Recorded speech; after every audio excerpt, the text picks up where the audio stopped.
책 읽는 다락방의 제이입니다. 오늘 소개해드릴 작품은 스웨덴 작가 프레드릭 베크만이 2012년에 발표한 오베라는 남자인데요. 이 책은 2015년에 동명의 영화로도 제작되었습니다. 이 작품의 배경은 세계 최고의 복지국가로 손꼽히는 스웨덴입니다. 하지만 이곳에서 오베는 사랑하는 아내와 직장을 모두 잃고 하루하루 죽음을 앞당길 궁리만 하며 우울감에 빠져 있습니다. 이 우울한 남자를 구원하는 것은 완벽한 사회복지 시스템이 아니라 불완전하지만 유쾌한 이웃들입니다. 아랍계 이민자, 치매 환자 등 사회의 마이너리티로 불리는 사람들이 오베라는 남자를 구원하는 과정을 통해 작가는 가까운 이웃과의 교감과 소통이야말로 행복의 근원이라고 말해주고 있습니다. 그럼 지금부터 오베라는 남자와 그 이웃들의 이야기를 시작해 보겠습니다.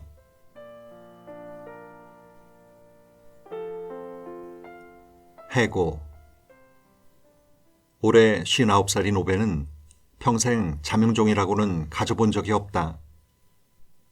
그는 매일 아침 6시 15분 전에 눈을 떴고 40년간 같은 집에 살았으며 매일 아침 커피 어가기로 정확히 같은 양의 커피를 내리고 그 커피를 아내와 함께 마셨다.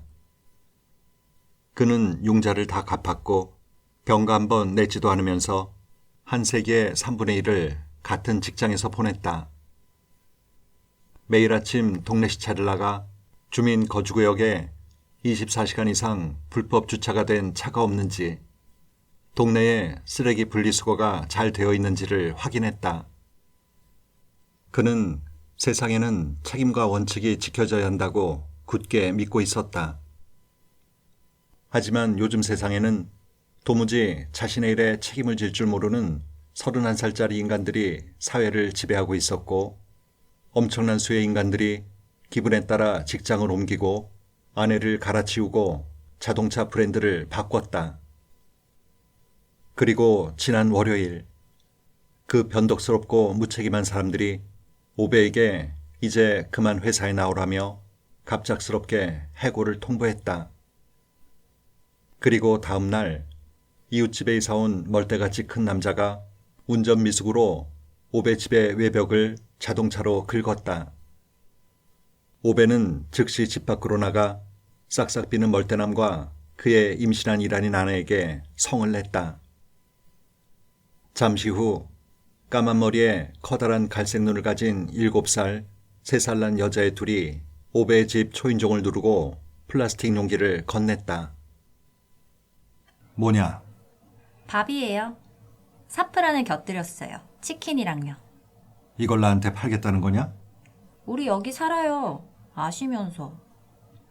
알았다. 엄마가 할아버지 배고프댔어요. 뭐라고? 엄마가 할아버지 배고픈 것처럼 보인다고 그랬다고요. 그래서 저희가 저녁 식사를 줘야 한다고 했어요. 아이들은 다시 집으로 향했고 이란인 임신부가 자기 집 현관에 서서 오베에게 힘차게 손을 흔들었다. 오베는 문을 닫았다. 그리고 쓸쓸히 TV를 보며 이란인 임산부가 만든 치킨을 포크로 찍어 먹었다. 날이 쌀쌀해지고 있었고 다음 날도 오베는 6시 15분 전에 일어났다.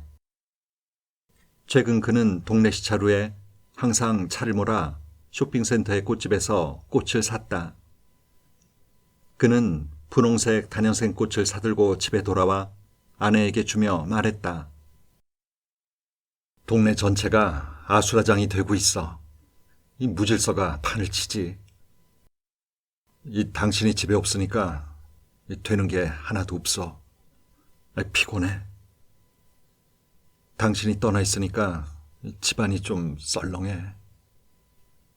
분홍색이야. 당신 좋아하는 색깔. 가게 사람들 말로는 단연생 꽃이라던데 그게 이 식물의 이름은 아니겠지? 보나마나 이런 추위에는 시들 거라고 가게 인간들이 그렇게 말하던데 그런다고 나한테 다른 똥덩어리를 한 뭉텅이 더 팔아치울 수 있을 것 같나? 새이웃은 밥에다 사프란을 넣어 먹어. 아니, 무슨 그런 추태가 다 있는지. 외국인이야. 오베는 손가락에 낀 결혼 반지를 천천히 돌리면서 계속 거기 서 있었다. 그는 대화를 책임지는 역할을 맡는다는 게 얼마나 고통스럽고 힘든 일인지 깨달았다. 그건 항상 아내가 담당하던 것이었는데 그는 대개는 그냥 대답만 했다. 지금 이건 오베에게 새로운 상황이었다. 오베가 아내를 오랫동안 바라보며 말한다. 보고 싶어. 아내 소냐가 죽은 지 6개월이 지났다. 소냐. 오베는 소냐의 친구들이 자신과 결혼한 그녀를 이해하지 못한다는 걸 잘 알았다. 사람들은 그가 까칠하다고 말했고 사회성이 없다고도 했다. 오베는 드라이버 하나 집어 올릴 줄 모르고 스스로 겨울용 타이어도 갈아 끼우지 못하며 모든 걸 돈으로 해결하면서 허풍만 떠는 인간들이 넘치는 세상을 보며 도대체 인간의 가치란 무엇인가 자문했다. 오베는 자기가 보고 만질 수 있는 것들만 이해했다. 시멘트와 콘크리트, 유리와 강철, 공구들, 가늠할 수 있는 물건들, 그리고 올바른 자세와 사용 설명서를 확실히 이해했다. 그는 어린 시절부터 있는 듯 없는 듯 존재감이 없는 사람이었고 화학공장에서 일하던 엄마와 철도회사에서 일하던 아빠를 차례로 잃고 10대 때 완전한 고아가 됐다. 홀로 남은 오베에게는 아빠가 물려준 사부 자동차 한 대, 마을에서 몇 마일 떨어진 곳에 있는 무너질 듯한 집, 상처난 손목시계 말고는 딱히 남은 게 없었다. 그는 행복하게 사는 걸 멈췄고 그 후 오랫동안 행복하지 않았다. 오베는 학교를 그만두고 아빠가 일했던 철도회사에서 일했다. 그러다 옆집에 난 화재로 집을 잃었고 보험 사기에 휘말려 보험금을 한 푼도 받지 못한 채 야간 열차에 청소부 생활을 했다. 그는 가족도 잃고 가족을 대신해 줄 사회복지 시스템의 혜택도 제대로 받지 못한 것이다. 그리고 바로 그 시절에 기차역 승강장에서 소냐를 처음 보았다. 아빠가 죽고 난 이후 처음 웃은 게 바로 그날이었다. 그는 자석에 이끌리듯 그녀 옆에 다가가 앉았다. 그녀가 먼저 활기차게 미소 지으며 안녕하세요. 라고 인사했다. 그녀는 교사가 되려고 공부하는 중이었고 그는 자기가 초라한 객실 청소부인 것을 감추려고 근처 군부대 군인이라고 거짓말을 했다. 그는 석 달간 매일매일 승강장에 나타나는 그녀를 만나 기차를 타고 그녀를 학교까지 바래다 줬다. 어느 날 두 사람이 데이트하던 중에 오베는 용기를 내어 자신이 군인이 아닌 청소부일 뿐이라고 고백했다. 미안합니다. 당신이 바라보는 사람이 된다는 건 어떤 기분인지 알고 싶었을 뿐입니다. 이렇게 말을 많이 하시는 건 처음 봐요. 그렇다고 어떻게 사실이 바뀌겠어요? 당신이 군복무를 하지 않는다는 사실을 알아채는 게 그리 어려운 일은 아니었어요. 당신은 군복을 한 번도 입지 않았으니까. 게다가 군인들이 주중 5시에 퇴근하지 않는다는 건 다들 알잖아요. 당신은 러시아 스파이 마냥 도통 신중하질 않았어요. 하지만 전 당신이 제 말을 듣는 태도가 좋았어요. 저를 웃기는 것도 좋았어요. 저는 그거면 충분했어요. 오베, 당신은 삶에서 정말로 원하는 게 뭐예요? 만약 원하는 걸 고를 수 있다면 뭘 선택할 거예요? 집을 짓고 싶어요. 도면을 그리고 부지에 집을 세울 수 있는 최적의 방법을 계산하고 싶어요. 그럼 왜 안 하는 거죠? 며칠 뒤 그녀가 토목공사 자격증을 위한 통신 강좌 팸플렛을 들고 오베의 집을 찾아갔다. 우리 지금 연애하는 거예요? 네. 그렇게 될 수 있을 것 같은데요. 소냐의 연인이 된 오베는 토목공사 자격증을 땄고 주택회사에 고용되어 거기서 한 세기의 3분의 1을 근무했다. 오베와 소냐는 최근 개발이 이루어진 숲속의 작은 2층 집을 사고 결혼식을 올렸다. 사람들은 오베가 세상을 흑백으로 본다고 말했다. 그리고 그녀는 오베가 볼 수 있는 색깔의 전부였다. 죽고 싶은 남자. 소냐가 세상을 떠난 지 6개월 후 그는 실직했고 이제 모든 준비를 마쳤다. 장의사에게 돈도 냈고 교회 묘지에 묻힌 아내 옆에 자기 맷자리를 만들었다. 변호사를 통해 유언장도 작성했고 신문 구독도 끊었다. 한 남자를 이해했던 유일한 사람을 땅에 묻어야 할 때 그의 내면에 있던 무언가는 산산조각이 났다. 그런 부상은 치료할 수 없었다. 소냐가 곁을 떠났을 때 오베 또한 살아가는 것을 멈추기로 결심했다. 오베가 제일 좋은 바지와 셔츠로 갈아입고 천장에 목을 매달 준비를 할 때 갑자기 초인종이 울렸다. 이웃에 사는 이란인 임산부 부부였다. 안녕하세요. 좀 드셔보시라고 가져왔어요. 비스킷이에요. 어머, 잘 차려입으셨네요. 아내가 이런 사람입니다. 이란 사람들은 어딜 가든 음식을 들고 다녀요. 그래서 제가 이란 사람들이랑 잘 지내는 겁니다. 음식 만드는 걸 좋아하거든요. 그리고 저는 먹는 걸 좋아하고요. 그래서 그냥 저희 소개를 하고 싶을 뿐이에요. 이제 이웃이잖아요. 그래, 잘 가요. 트레일러를 후진시켜주신 것도 감사드리고 싶고요. 정말 친절하셨어요. 고마워할 거 없어. 아니에요. 정말 친절하셨는걸요? 내 말은 고마워할 일이 아니라는 거요. 다 큰 어른이면 스스로 트레일러를 뒤로 빼야지. 제 이름은 파르바네예요. 저는 패트릭이고요. 언제나 이런 식으로 쌀쌀 맞으세요? 난 쌀쌀 맞지 않아. 좀 그러신데요. 아니라고. 아랍식 비스킷이군. 먹을만 하겠네. 이란식이에요. 뭐라고? 이란식이라고요. 아랍식이 아니라. 저는 이란에서 왔어요. 페르시아어를 쓰는 곳. 아시죠? 오베는 탄산 같은 파르바네의 웃음이 부담스러웠다. 그녀의 웃음은 이 집의 회색 시멘트 그리고 정원의 회색 디딤돌들과 전혀 어울리지 않았다. 규칙과 규범을 따르기를 거부하는 어수선하고 유해한 웃음이었다. 오베는 이후 천장에 목을 매달거나 선로에 뛰어들어 죽기 위해 몇 차례 더 자살을 시도했지만 그럴 때마다 밧줄이 끊어지거나 선로에 떨어진 다른 사람을 구해주다 번번이 자살에 실패하고 만다. 그리고 곧 그의 집에는 눈두덩이에 버려졌다가 이웃 파르바네에게 발견된 길고양이가 함께 살게 된다. 파르바네는 이 길고양이가 아내를 잃은 외로운 이웃의 친구가 되어주길 바랬다. 상실에 맞선 싸움. 임신 중인 소냐와 오베는 스페인으로 여행을 갔었다. 여행 중에 버스 안에서 소냐는 오베의 손을 자신의 배에 갖다 댔고 오베는 뱃속의 아이가 힘차게 발차기를 하는 것을 느꼈다. 처음이자 마지막으로. 술 취한 버스 운전사가 중앙분리대를 들이받는 사고를 일으켜 버스 안이 순식간에 산산조각 났기 때문이다.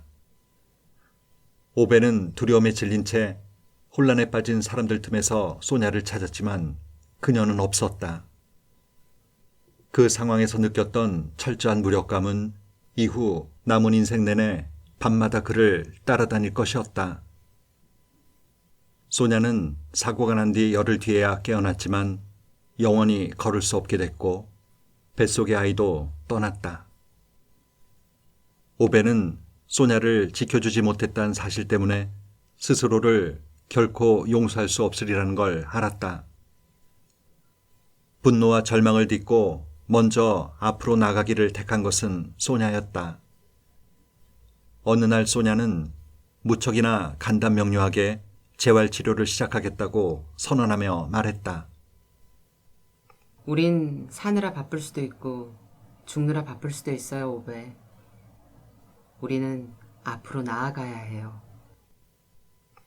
소냐가 태어나기로 한 날 오베는 집 전체를 새로 지었다.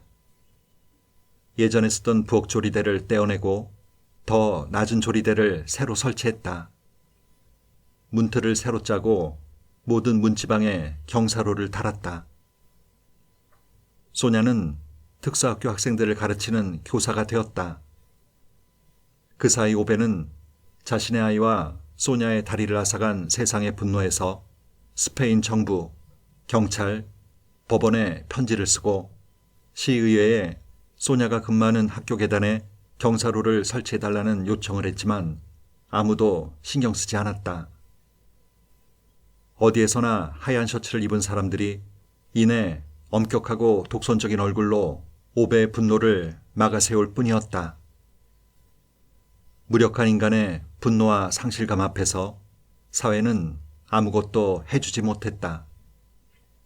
오베는 끝없이 분노의 편지를 써댔고 어느 날 소냐가 그의 곁에 다가와 말했다. 그만 됐어요, 오베. 편지는 더 쓰지 말아요. 당신이 쓴 이 편지를 다 집어넣을 공간이 인생엔 없어요. 이제 충분해요, 오베. 그러자 충분해졌다.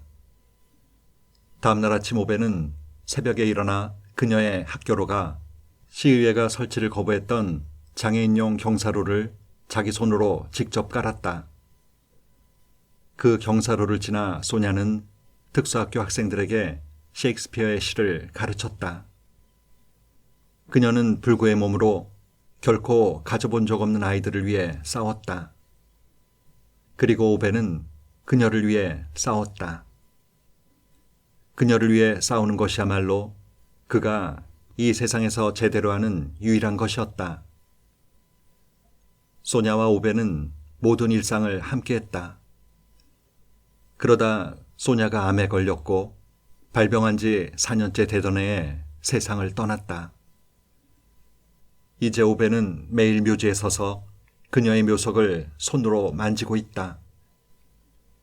마치 그녀를 문질러 되살려내기라도 하려는 것처럼 몇 번이고 다시 만지고 또 만졌다. 그는 그 뒤로 말을 잃었다. 이웃 파르바네 부부가 먼저 그에게 다가오지 않았다면 그는 영원히 말을 잃었을 것이다. 운전을 할 줄 모르던 파르바네는 오베에게 운전 연수를 부탁했고 마지못해 오베는 그녀의 부탁을 들어줬다. 연수 중에 뒤에서 오던 SUV 차량들이 시끄럽게 경적을 울려댔다. 클러치를 밟고 속도를 더 올려. 그러고 있잖아요. 지금 당신이 하는 건 그게 아닌데. 하고 있거든요? 소리나 지르고 있지. 빌어먹은 소리 안 지르고 있다고요. 뒤에 오던 차가 또다시 경적을 빵빵 울렸다. 파르바네가 절망적으로 차 열쇠를 잡아당겼지만 그 보답으로 또다시 시동이 꺼질 뿐이었다. 갑자기 그녀가 모든 걸 다 놔버리더니 손으로 얼굴을 가리며 울음을 터뜨렸다. 아니, 지금 울어요? 빌어먹을 안 울고 있다고요. 조금 긴장한 거예요. 무슨 말인지 알겠어요? 임신 좀 했다고요. 스트레스 좀 받았고 스트레스 좀 받은 빌어먹을 임산부를 조금이나마 이해해줄 사람이 아무도 없는 거냐고. 들어봐요. 당신은 애도 둘이나 낳았고 곧 셋째도 뽑아내겠지? 엄청나게 먼 나라에서 왔고 아마 전쟁이나 박해나 뭐 그런 말도 안 되는 짓거리들을 피해왔을 거요. 낯선 말을 배웠고 교육도 받았고 누가 봐도 무능한 인간들과 가족도 이뤘어. 지금까지 당신이 뭐 빌어먹을 하나라도 두려워하는 꼴을 본 적이 있다면 난 급살이라도 맞을 거요. 내가 뇌수술을 하라는 것도 아니잖소. 차를 운전하라고 하는 거라고.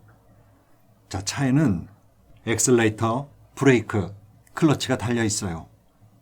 인류 역사상 최악의 멍청이들도 이걸 어떻게 움직이는지 알았다고.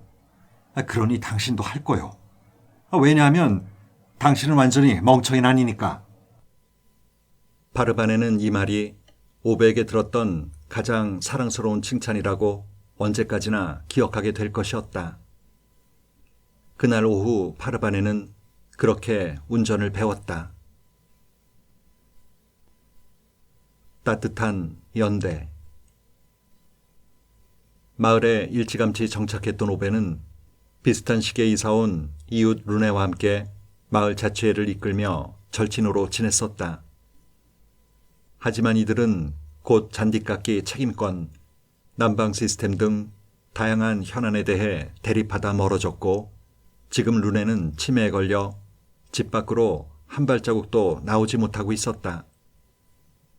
시의회에서는 그를 요양소에 집어넣으려고 그의 상태를 수시로 관찰하고 있었고 그의 아내이자 소냐의 오랜 친구였던 아니타는 남편을 요양소로 떠나보내고 싶지 않아 마을 여기저기에 도움을 청하고 있었다.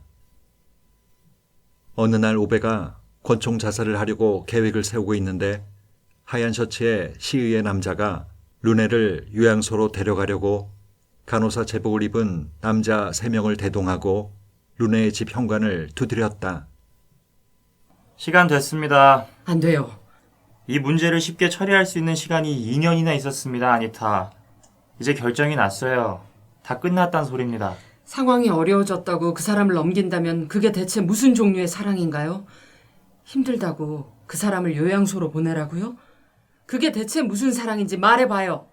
루네 선생은 이젠 자기가 어디에 있는지도 모릅니다. 조사 결과에 따르면 하지만 난 알아요. 난 안다고요. 그럼 루네 선생은 누가 돌볼 겁니까, 아니타?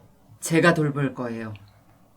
그때 그녀의 뒤에서 그림자들이 솟아올랐다. 이웃 오베와 파르반의 부부였다.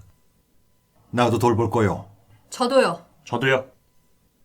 그리고 오베가 섭외한 여기자도 불쑥 나타나 시의회 직원을 협박했다. 지역신문에서 나왔어요. 몇 가지 질문을 하고 싶은데요. 여기 당신과 당신 부서가 최근 몇 년간 담당한 환자들이 나와 있어요. 다들 루네 씨 같은 분들로 본인과 가족의 소망에 반하여 시설에 이송되고 요양원에 수용되었네요. 당신이 알선을 담당했던 노인 요양시설에서 일어났던 부정행위가 모두 기록돼 있어요. 규칙들이 준수되지 않았고 적절한 절차들이 준수되지 않았다는 사실들도 모두요. 기자로서 관료제를 면밀히 조사할 때 정말 신기한 게 뭐냐면요. 관료들이 정한 법을 제일 먼저 어기는 사람들이 관료들 본인이라는 사실이에요. 하얀 셔츠와 새 간호사가 돌아서서 떠났다. 이야기의 끝에서 악당이 퇴장당할 때처럼 사라졌다. 오베와 이웃들은 따뜻한 연대를 통해 루네가 냉정한 사회복지 시스템이 아닌 온기어린 아내의 품에서 지낼 수 있도록 만든 것이다. 외로운 죽음을 꿈꾸던 오베가 일군 의미 있는 승리였다. 얼마 뒤부터 소냐의 묘지에 파르반의 가족도 함께 찾아가게 됐다. 파르반의 아이들은 이제 오베를 할아버지라고 부르기 시작했고 오베는 새로 태어난 파르반의 막내 아이를 위해 튼튼한 침대를 만들어줬다. 알츠하이머에 걸린 루네는 전혀 좋아지지 않았고 사실상 의사소통도 전혀 되지 않았지만 오베가 찾아갈 때마다 루네의 얼굴에는 온통 웃음꽃이 폈다. 오베에게서 아내 소냐는 떠났지만 새로운 이웃들이 오베가 이 땅 위를 살아갈 이유를 만들어주고 있었다. 오베는 더 이상 새로운 자살 시도를 하지 않았다. 몇 년이 흘러 어느 11월의 싸늘한 일요일 아침, 파르반에는 얼어붙은 손으로 누가 자기 이마를 만진 것 같은 기분에 눈을 떴다. 아침 8시 15분이었다. 그녀는 불길한 예감에 작은 도로를 가로질러 오베 집으로 달려가 오베 침실로 더듬거리며 올라갔다. 오베는 푹 잠든 것 같은 얼굴로 죽음을 맞고 있었다. 그녀는 그의 얼굴이 그렇게 평화로운 걸 처음 봤다. 바르바네는 오베의 귀에 속삭였다. 제 사랑을 소냐에게 전해주세요. 제게 빌려주신 것에 감사의 말도 전해주시고요. 오베는 바르바네에게 마지막 편지를 남겼다. 고양이는 하루에 2번 참치를 먹고 다른 집에서 똥을 싸는 걸 싫어해. 그 점 신경 써주고 시내에 은행 서류 등등을 전부 맡긴 변호사가 있어. 계좌에 1156만 3013크로나 67 외래가 있어. 소냐의 아버지가 물려준 거야. 그 양반이 주식을 했거든. 진짜 교활한 영감이었지. 나랑 소냐는 그걸로 뭘 할지 모르겠더라고. 애들이 18살이 되면 100만 크로나씩 줘. 지미가 입양한 딸애한테도 같은 액수를 주고 나머진 당신의 거야. 하지만 빌어먹을 패트릭이 돈 관리를 하게 놔두지 마. 이 소냐도 당신이 하는 걸 좋아할 거야. 새로 이사 오는 사람이 거주자 구역에서 차물게 놔두지 말고. 오베.